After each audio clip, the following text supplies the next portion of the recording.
Good afternoon, everybody, and welcome to this afternoon's update on Hurricane Ian. So, Hurricane Ian made landfall around 2 o'clock this afternoon around Fort Myers and Cape Coral, Florida.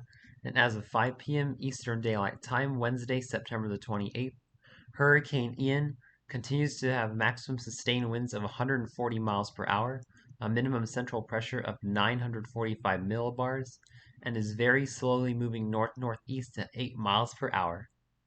And looking at the latest cone for Hurricane Ian is currently situated about 50 miles north of Fort Myers as of 5 p.m. Wednesday afternoon. And by Thursday afternoon, it is expected to move off the east central coast of Florida, emerge over the west central Atlantic, and curve back into South Carolina by 2 p.m. Friday afternoon with a second landfall and move into the southeast Saturday and Sunday. We have hurricane warnings remaining in effect from north of Tampa to Naples, Florida.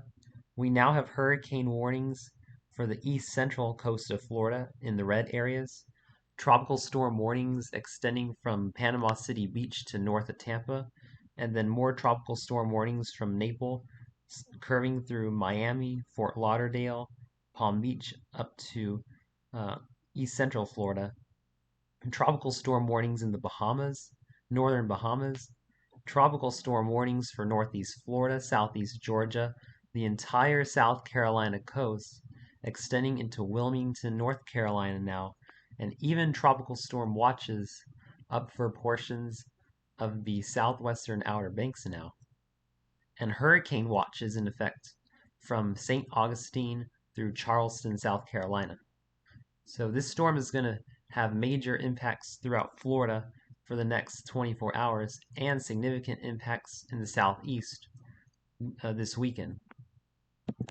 Looking at the current radar imagery of Hurricane Ian, we are currently looking at the eye wall of Hurricane Ian, bringing extremely heavy rain to areas like Venice, Englewood, Port Charlotte, Arcata, and Wauchula, Florida. And this is where we are seeing sustained winds of 100 miles per hour likely, with gusts up to 150 on land. And the maximum sustained winds in some of these areas could be reaching 140 with gusts to 180 as the hurricane is still has winds of that magnitude.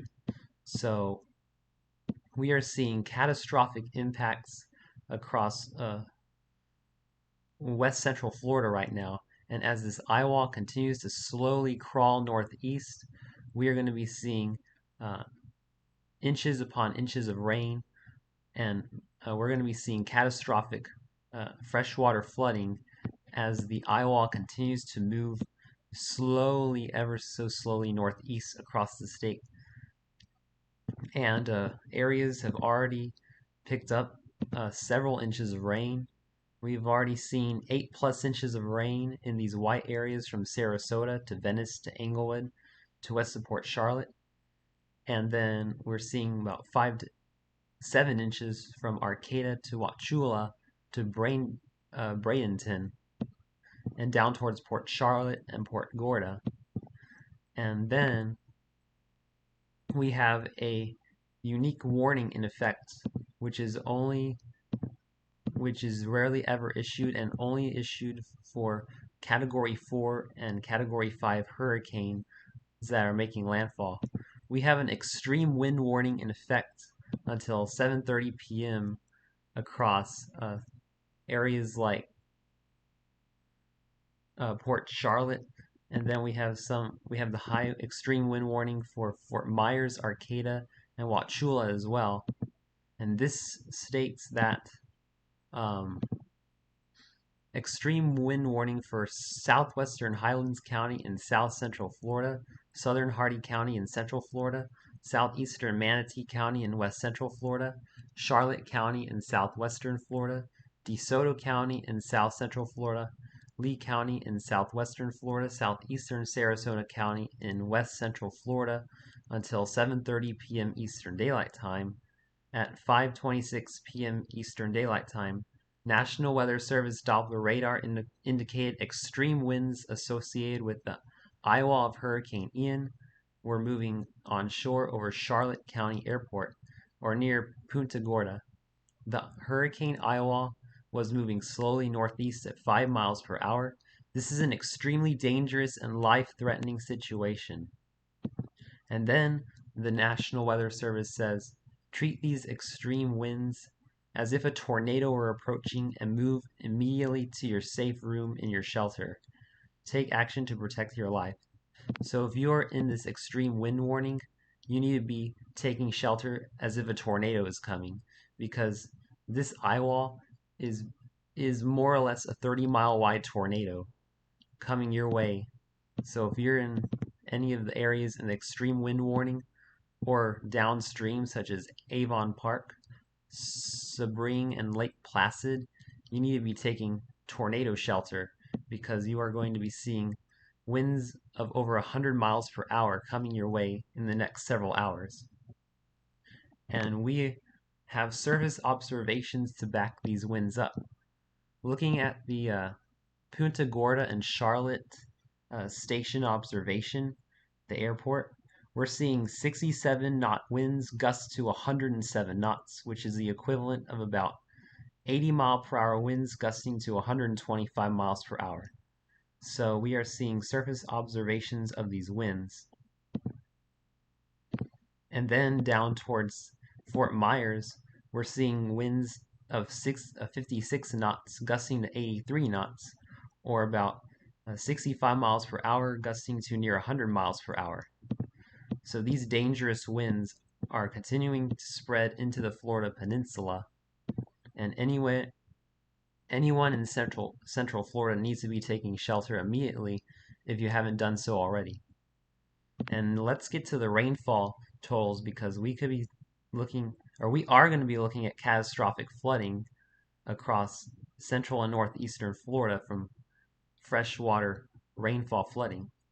So areas from Tampa Bay through Orlando and Jacksonville are expected to get widespread rainfall totals of 10 to 15 inches, and we are now expecting a bullseye just north of Orlando and near St. Augustine of about 15 to 20 inches, with this dark purple being 20 plus inches. So we are going to be seeing a narrow corridor of catastrophic flooding rains from Orlando to near St. Augustine sometime tonight, or from tonight through tomorrow. So make sure you are preparing to seek higher ground if you live in this area.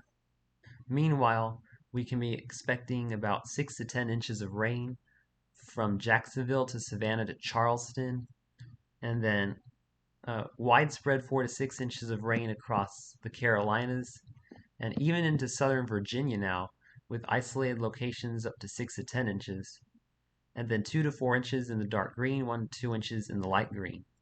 So this is going to be a widespread flooding event for the southeast as well.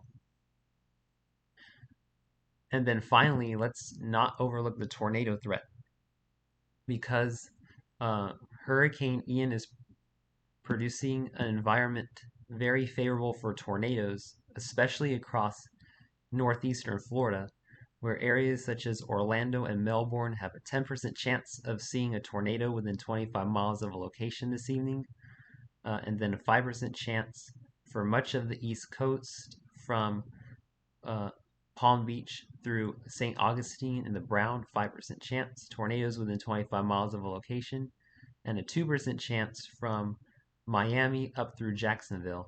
So make sure you are paying attention for tornado warnings and tornado spin-ups as well, because the atmospheric environments being produced by Ian are very conducive for tornadic spin-ups.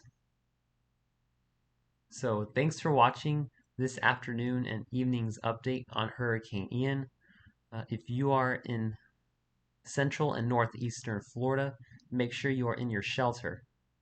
Thanks for watching, and have a wonderful evening, my friends.